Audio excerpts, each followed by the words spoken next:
July August গণঅভ্যুত্থানের বর্ষপূর্তি উপলক্ষে রাজধানীর শাহবাগ মোড়ে সমাবেশ আয়োজন করেছে বাংলাদেশ জাতীয়তাবাদী ছাত্রদল। এই উপলক্ষে সংগঠনটি দেশব্যাপী প্রায় ৯০টি সাংগঠনিক টিম গঠন করেছে এবং জেলা ও মহানগর নেতাকর্মীদের অংশগ্রহণ নিশ্চিত করতে জোর প্রস্তুতিও নিয়েছে। দর্শক, এই মুহূর্তে শাহবাগ মোড়টিতে দেখছেন বাংলাদেশ জাতীয়তাবাদী ছাত্রদলের সমাবেশ ঘিরে একটি মঞ্চ তৈরি করা হয়েছে এবং সকাল থেকেই কিন্তু নেতাকর্মীরা এখানে জড়ো হওয়া শুরু করেছেন। দর্শক, প্রাপ্ত খবর অনুযায়ী দুপুর 2টায় সমাবেশে ভার্চুয়ালি বক্তব্য দেবেন বিএনপির ভারপ্রাপ্ত চেয়ারম্যান তারেক রহমান।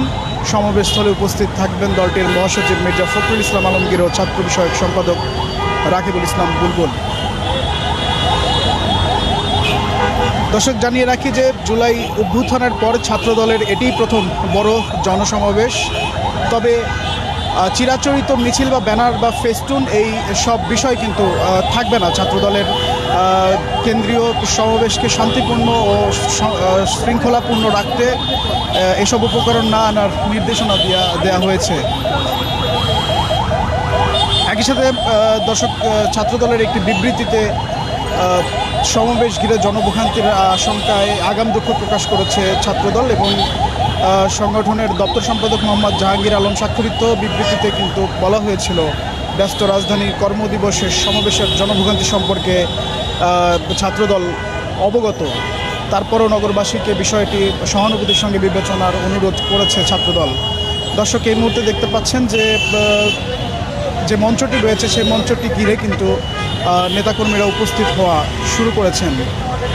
যে বিবৃতিটির কথা বলছিলাম, সেই বিবৃতিতে মূলত যেটি বলা হয়েছে যে 3 আগস্ট জাতীয় শহীদ মিনারে সমাবেশ করার অনুমতি নিয়েছিল ছাত্রদল এবং তারপরে কিন্তু জাতীয় নাগরিক পার্টি সেখানে একটি সমাবেশের আয়োজন করে। ঠিক একই দিনে সেই নাগরিক পার্টির অনুরোধে উদারতা এবং সহনশীলতার জায়গা থেকে ছাত্রদল স্থান পরিবর্তনের সিদ্ধান্ত নিয়েছে এবং এটি স্থানটি পরিবর্তন করে শাহবাগ মোড়ে কিন্তু তাদের সমাবেশ আয়োজন করেছে ছাত্রদল।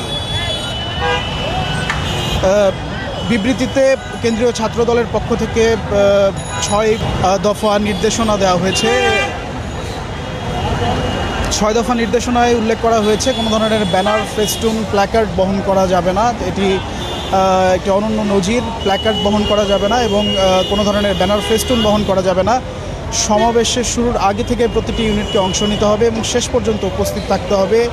জরুরি সেবায় গাড়ি চলাচলে কাটাবন মোড় থেকে হোটেল ইন্টারকন্টিনেন্টাল পর্যন্ত সহায়তা করতে নির্দেশ দেওয়া হয়েছে ছাত্রদলের পক্ষ থেকে। দলটির নেতাকর্মীদের কোনো গাড়ি ঢাকা বিশ্ববিদ্যালয় এলাকায় প্রবেশ করতে পারবে না, এটিও কিন্তু নির্দেশনা দেওয়া হয়েছে।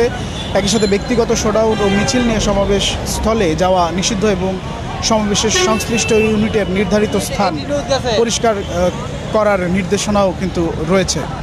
দর্শক, যেহেতু বড় একটি সমাবেশের আয়োজন হয়েছে এই ব্যস্ত শাহবাগ মোড়কে ঘিরে, সেহেতু ছাত্রদলের পক্ষ থেকে কিন্তু আসলে দুঃখ প্রকাশ করা হয়েছিল জনদুর্ভোগ সেটির কারণে এবং জনসাধারণকে কিন্তু বিবেচনাপূর্ণভাবে এটি বিবেচনা করার জন্য আসলে অনুরোধ করা হয়েছে। একই সাথে কিন্তু যানবাহনকে নির্দেশনা দেওয়া হয়েছে যে গুরুত্বপূর্ণ যানবাহনগুলো রয়েছে, ইমার্জেন্সি যানবাহন রয়েছে, সেগুলোকে ইন্টারকন্টিনেন্টাল মোড় থেকে যে কাটাবন যে রাস্তাটি আসলে মিন্টু রোড হয়ে গেছে, কাকরাইল হয়ে গেছে, এই রাস্তাটি ব্যবহারের নির্দেশনা দেওয়া হয়েছে। দর্শক, সমাবেশটি এখনও শুরু হয়নি, সমাবেশ শুরু হলে আবারও যুক্ত হব।